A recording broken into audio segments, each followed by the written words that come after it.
Well, it's official. The 2026 Clash at Bowman Gray is now officially behind us. It's honestly a miracle NASCAR even got this race in. With this race being essentially a filler race that bears no real meaning, I wouldn't have blamed NASCAR for just canceling the race entirely after a massive snowstorm in the southern part of the United States. Look at this shit. But NASCAR made absolutely sure that we got this race.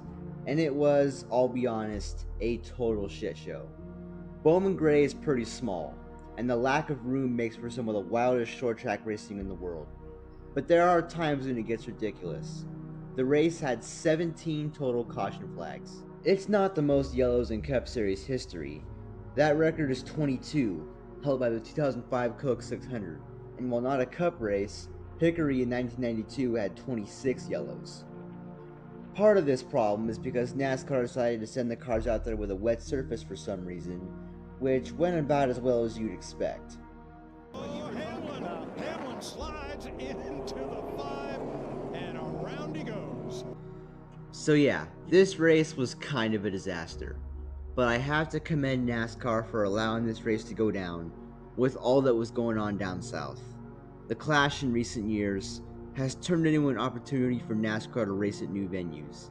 Initially, it was held at Daytona from 1979 to 2021, but after a wreckfest in 2019 and a flat-out survival race in Demolition Derby in 2020, where the race winner's car was running on life support, NASCAR decided to switch it up.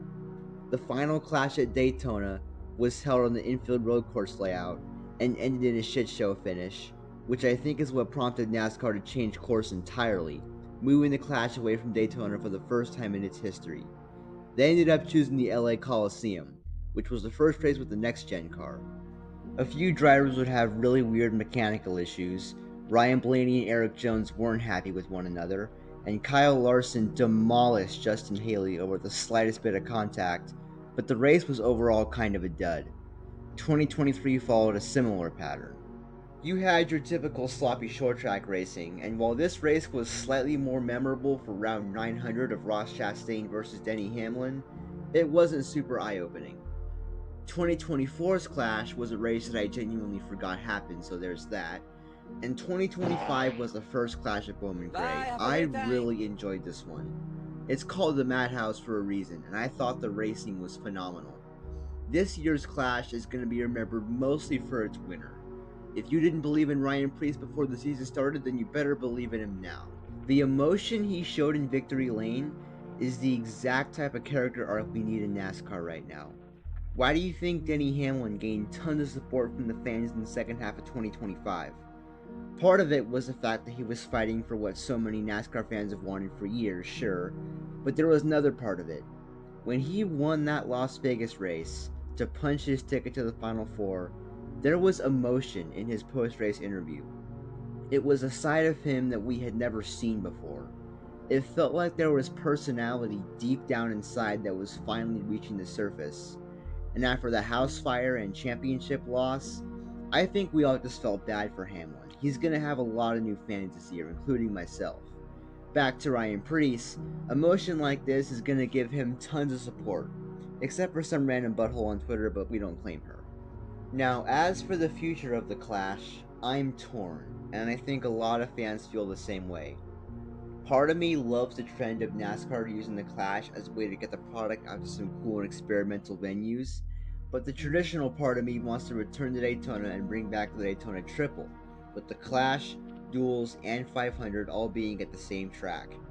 Bowman Gray would probably be a cooler place to have a race on if we didn't try and jam 23 cars on such a small track.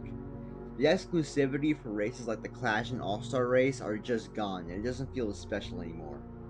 And for those who say that the Clash is just going to end up like 2020 every year if we bring it back to Daytona, that's a really dumb take, but I've seen it around, so I'll address it.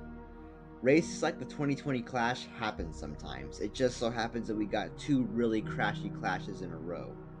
When this is the state of the field on the last lap, and this is the state of the race-winning car, yeah, it's a tad ridiculous, but it's not nearly as serious as some make it out to be.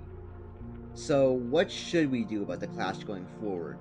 Well, for the future, I think the top 15 in the past season's owner points should qualify, and the teams 16th through 30th in owner points can go to an LCQ, and the winner of that advances.